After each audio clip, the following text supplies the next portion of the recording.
Salam sejahtera, namo buddhaya. Pada kesempatan kali ini kita masih belajar tentang teknologi informasi dan komunikasi dengan materi menggunakan alat teknologi informasi dan komunikasi. Jika materi minggu kemarin kita sudah belajar tentang peralatan alat teknologi informasi dan komunikasi, bagaimana cara menggunakan peralatan teknologi informasi dan komunikasi. Peralatan yang termasuk dalam teknologi informasi apa saja? Ya, yang merupakan peralatan teknologi informasi itu ada bel yang berfungsi untuk menginformasikan bahwa ada seseorang yang sedang bertamu. Biasanya bel ini diletakkan di depan pintu.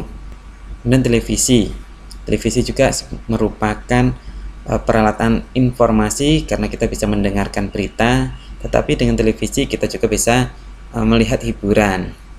Sedangkan peralatan komunikasi itu contohnya adalah telepon dan juga komputer yang dapat digunakan untuk melakukan komunikasi. Baiklah, kita akan membahas satu persatu. Yang pertama adalah bel. Nah, tentu kalau bel ini tidak asing, biasanya bel ini dipasang di depan rumah. Fungsinya untuk apa? Fungsinya agar ketika ada orang yang sedang bertamu, kita mengetahuinya. Nah, bagaimana cara menggunakan?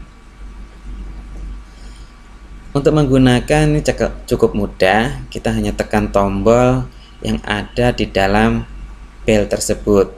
Nah, ini adalah gambar bel. Kita hanya perlu menekan dan akan ada nada yang menginformasikan bahwa di depan pintu kita ada seseorang. Telepon. Nah, ini telepon ini tidak asing. Semua orang sudah hampir rata-rata memiliki telepon. Telepon ini ada dua jenis, telepon genggam dan juga telepon rumah. Nah, jika telepon genggam ini bisa dibawa kemana-mana. Sedangkan telepon rumah ini biasanya menggunakan kabel sehingga sulit untuk dibawa. Bagaimana cara menggunakan telepon? Secara garis besar penggunaan telepon antara telepon genggam dan telepon rumah itu hampir sama. Bedanya, kalau telepon rumah itu kita harus mengangkat gagangnya terlebih dahulu. Sedangkan telepon genggam, kita bisa menekan nomor pada screen-nya jika dia adalah touchscreen. Berikut ini adalah cara menggunakan telepon rumah. Pertama, kita angkat gagang teleponnya. Kemudian kita tekan nomor tujuannya.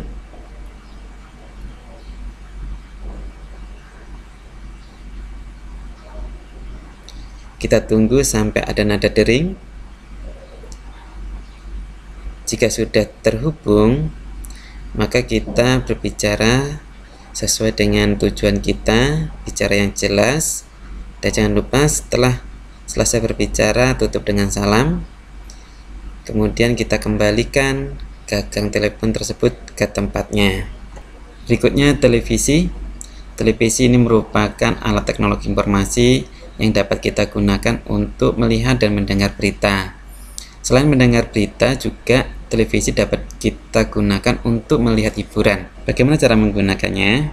Tekan tombol power pada remote, kemudian kita tunggu beberapa saat sampai televisi tersebut menyala. Untuk mengganti channel, kita tekan nomor yang ada pada remote. Jika sudah selesai menonton, maka kita mematikan televisi tersebut dengan cara menekan tombol power yang ada di remote. Kali ini kita akan belajar cara menyalakan dan mematikan komputer. Bagaimana sih cara menyalakan komputer? Berikut merupakan langkah-langkah untuk menyalakan komputer. Yang pertama yaitu tekan tombol power pada monitor untuk menyalakan layar komputer. Yang kedua yaitu tekan tombol power pada CPU untuk menyalakan CPU. Yang ketiga, tunggu proses booting Windows selesai hingga muncul tampilan desktop pada layar komputer dan komputer siap digunakan. Kemudian, bagaimana sih cara mematikan komputer. Yang pertama yaitu klik start pada pojok kiri bawah layar desktop.